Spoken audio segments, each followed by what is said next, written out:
This is the CAEP Emergency Ultrasound Committee's 2023 annual report. I'd like to welcome a couple of new members to the EUC executive. Taft Mix has joined as rural co-lead, and Alice Chan, Christine Hanna, and Leanne McLean have joined us as members at large. I'd like to thank Erin Raw for her involvement as a member at large this past year. She's decided to step down from this role. I'd also like to give a big thanks to Sharice Kwan and Alan Sheffrin, who've been our pediatric leads, and Brandon Ritzy, who's been a member at large. They've been part of the exec for the past 6 years and have reached their term limit. They've all provided extremely valuable input to the committee. On the education front, I have some updates.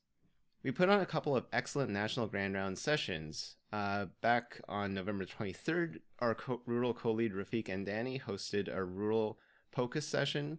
Our other rural co-lead, Taft Mix, was a speaker. And on March 22nd, Tom Jellick moderated a session on nerve blocks featuring Christine Hanna, Colin Bell, and Talia Brennan as speakers. There was an exciting new collaboration between CAEP and the American College of Emergency Physicians. The EUC partnered with the ACEP's Emergency Ultrasound section to put on a 3-hour ACEP virtual Grand Round session on advanced nerve blocks on December 14th.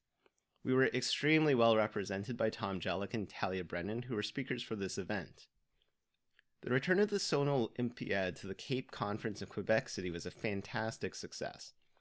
Jillian Shepard provided amazing leadership for this event, and we're thankful to the organizing committee, which consisted of Elizabeth Lalonde, Alice Chan, Margot Wilson, and Rob Simard. We're looking forward to seeing what new challenges they bring to the Sono Olympiad in Toronto at this upcoming CAEP conference. Speaking of CAEP 23, we're also excited that a number of our exec will be giving educational talks in Toronto. Don't miss out. Colin Bell, Rajiv Thavanathan, Tom Jellick, and myself will all be speaking. Moving on to the clinical portfolio, our clinical lead, Colin Bell, successfully led the effort to publish a business case in CGEM for why a department or hospital should support an emergency point-of-care ultrasound program.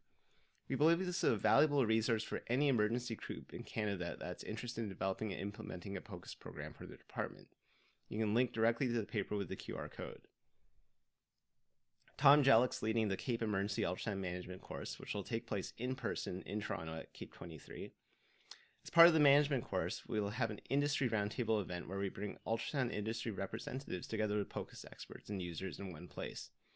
The goal is to have combined discussion between manufacturers and users on how to innovate and improve the utility of these tools.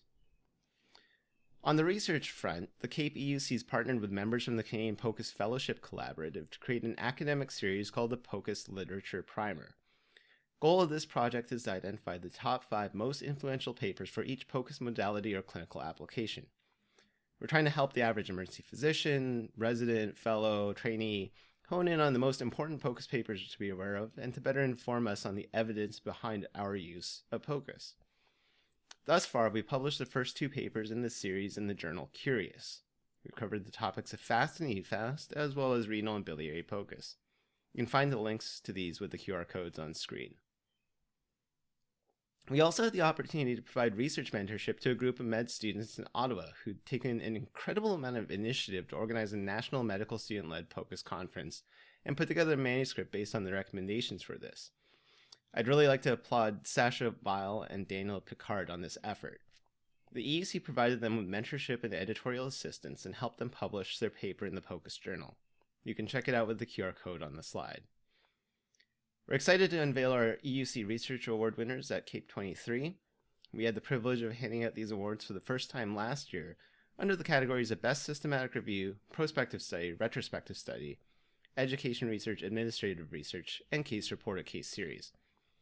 These were well received, and our goal is to acknowledge and promote high-quality POCUS research in the CAEP community and in Canada. With our communications portfolio, Talia Brennan's been putting out regular editions of our EUC newsletter that we've been circulating to both the wider membership and the CAEP community. And Rajiv Thavanathan's been managing our EUC Twitter account. Please make sure you give us a follow. Lastly, in our rural portfolio, as I already mentioned, our rural co-lead Rafiq and Danny hosted a National Grand Round session on rural POCUS on November 23rd.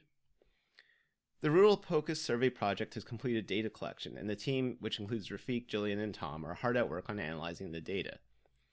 The team's working on drafting a manuscript with plans on publishing the results next year.